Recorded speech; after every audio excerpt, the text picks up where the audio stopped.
Hello, Princess on a Pillow here. I am here to do a review slash recap with my opinion on Love After Lockup Season 6, Episode 2. It's titled Free My Man.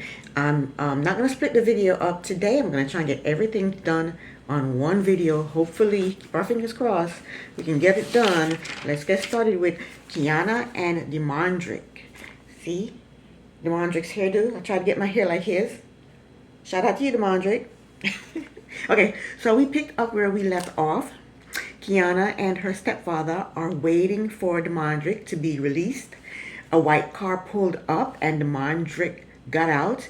Kiana is wearing bedroom slippers, but she sprinted half a football field to get to him. When she got to him, she jumped on him and straddled him. I'm not gonna lie. It was touching. It was very touching. I don't know who played in Demondrick's hair, but he had two puffs, just like I do. I decided to steal his hairstyle. But they were doing the most, though. They were kissing. He was squeezing her buttocks. She was twerking while he was spanking it. Demondrick has to go to the halfway house so that they can put on his leg monitor. He's going to be wearing that for 2 to 3 months. He told us that after they remove the monitor, that's when his 3-year probation starts. I don't think 3 years is that bad compared to some other people who've had more than that. Demondrick told us that he was in college to become a physical therapist, but he started hanging around the wrong crowd. He said he got shot in the shoulder. He said ever since then, he always carried a gun. He said he was pulled over and he was convicted of having a firearm under felony indictment, and he served 2 years. He said he met Kiana when he was 16 and she was 12. 12? Why is a 16-year-old dealing with a 12-year-old? He claimed he didn't start messing with her until she got older. I don't believe that for a second. I thought last episode she said she met him when she was 17. Maybe I'm mistaken, or maybe somebody lied. He claimed he want to marry her and he will be faithful this time. Kiana said Demondrick is not your average felon. She said he's not your average felon because he went to college and had several jobs. That's not what his sister said. His sister said he loved to run the streets and he does whatever the hell he wants to do. Kiana think they are about to live a dream life. I hope she realized that he has 6 kids he has to pay child support to. So they took Demondrick to the halfway house. He was 15 minutes late. I think they got to the halfway house at around 2 p.m. And at 4:30 p.m. he still didn't come back out.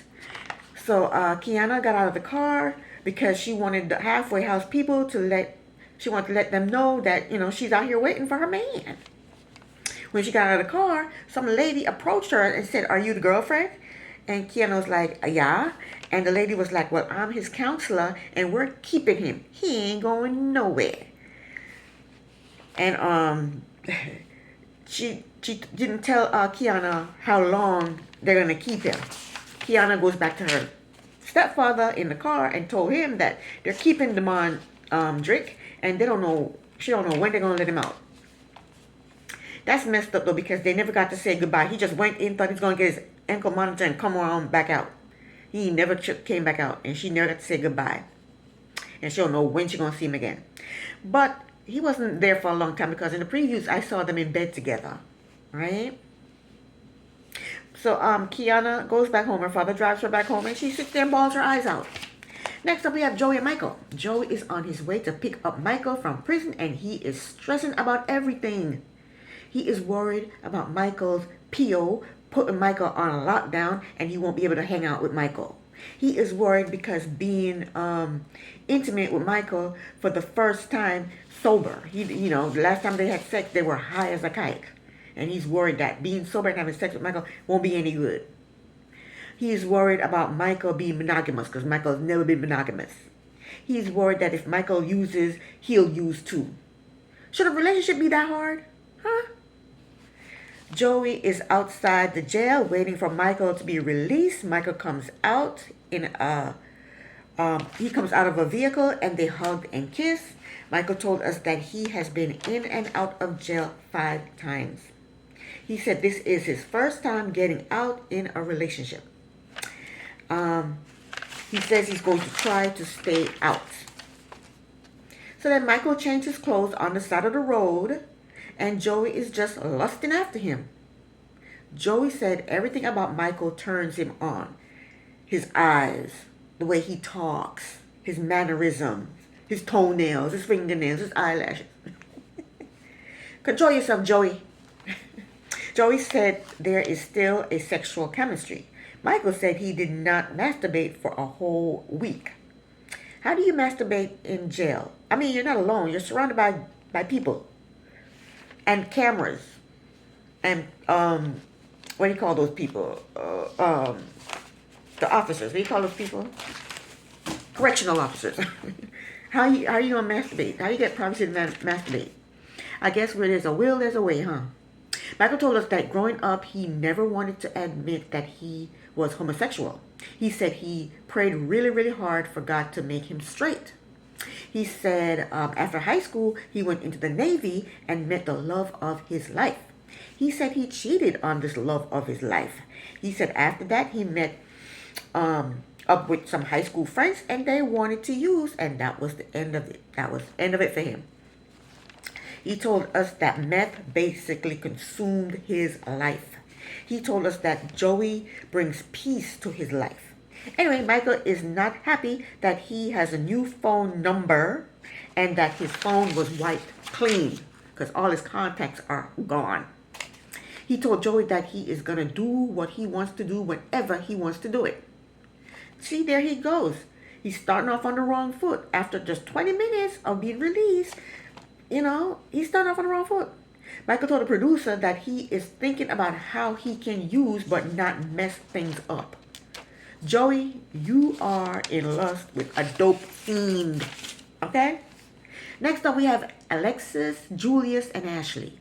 Ashley is at a party store with her friends. She wants to decorate for Julius' homecoming. This man is just coming out of prison and she buys handcuffs. I don't think that man wants to see no more handcuffs. That's how he went to prison, in handcuffs, right? Her friends don't like Julius. They think Julius is about to hurt her feelings really, really badly. She couldn't visit him. They never met in person. He won't tell her what time he's being released. He lied to her about who's picking him up at the release. He said his mother is picking him up. And then he lied to her about who he's staying with. He's saying he's staying with his godmother, but he's going to be staying with Alexis. And they were supposed to get matching tattoos. He didn't get no matching tattoos. So they think she is in for a rude awakening. When I retire, I'm going to write romance novels. And that's a good title for a book. The Rude Awakening. I like that. Anyway, in the meantime, Alexis is on her way to pick up Julius from jail. Julius had told Ashley that his mother was picking him up. Liar, liar, pants on fire. Julius' sister, baby daddy, Tyler, is also at the release. Alexis is not happy that Tyler is there. She wants Julius all to herself. Then Tyler's brothers show up. I forgot his name. And it's about to be a party. So then Julius comes out. Alexis runs up to him and hugged and kissed him. And I don't think he looked that enthused to see her. He just looked happy to be free. Julius said he is never coming back to jail. But he's about to go live it up. 5 minutes after being released, on the same property of the prison, his friend handed him Patron. He told us when they were growing up, they didn't have a lot of money, so that is why he got into dealing drugs.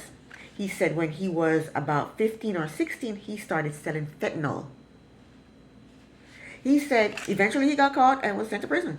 He said when he got to prison, the people you think is going to be there for you, they're not. He said Alexis was there for him, and she is more than his girlfriend. She's his best friend. Julius have nerve to talk about loyalty. He has a lot of nerve talking about loyalty, people not being there for him. He is not being loyal to his girlfriend slash best friend, Alexis, because he's talking to Ashley and whoever else. So shut up about loyalty, Julius. You are not loyal, and you are about to break these two delusional women's heart. He just got through telling us about how Alexis was the only one there for him. And what does he do? He ditch her and go ride with his friends. Alexis, really, is this what you want for yourself? Is this the person you want in your life? Is this how you want to be treated? I mean, she took off work. She got a hotel room. She picked him up from prison. She gave him a cell phone. She put fake petals on the bed. She put fake candles on the bed. But he'd rather ride with his friends than ride with her? Wow. Alexis, I hope you don't waste too much time with this person. She said she has probably spent $1,200 on Julius. That's not that much compared to what others have spent on these inmates, but that's still a lot of money.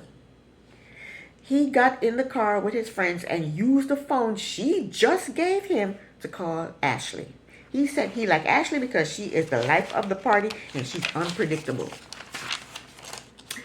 Next up, we have Brooke and JK. Brooke goes to a hotel to meet JK's mother, and the next day they're supposed to go pick up JK from prison. They checked in the hotel, and it's one room with a single bed. I would have asked the front desk for a cot for the mother. Brooke is going to sleep with the mother before she gets to sleep with the son. When they get to the room, the bed looked like it was a king-size bed, so that was good. They are in the room talking, and the mother asks Brooke if she wants to marry JK. Brooke said, I do.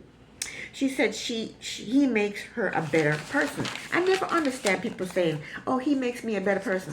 What do you mean he makes you a better person? I don't get that. I don't understand that. You're who you are. You're a person. You're who you are. How does he make you better? Then she said he makes me a better mother. He makes me be a better mother. So he makes you be a better mother to your own kids?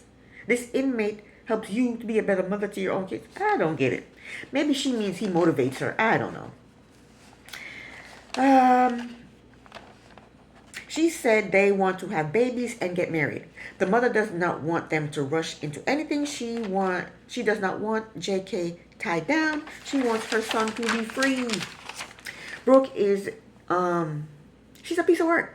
She asked his mother if JK is a whore. The mother, she low-key said yes. She said he never had a problem getting a girlfriend. Then Brooke asked the mother about Alexis. The mother said Alexis was good to JK. She said Alexis went to see JK every weekend and sent him money.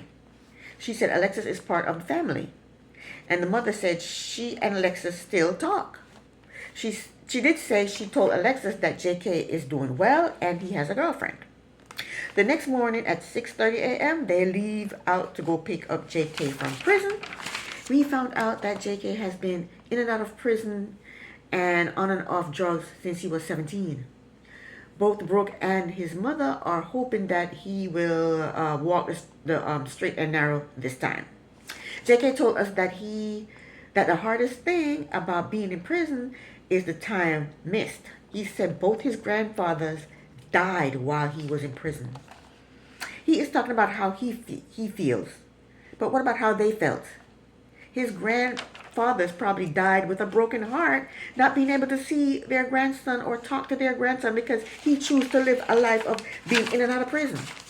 JK said he has changed, and I hope he has. Brooke is still worried, though, that Alexis is going to show up at the release.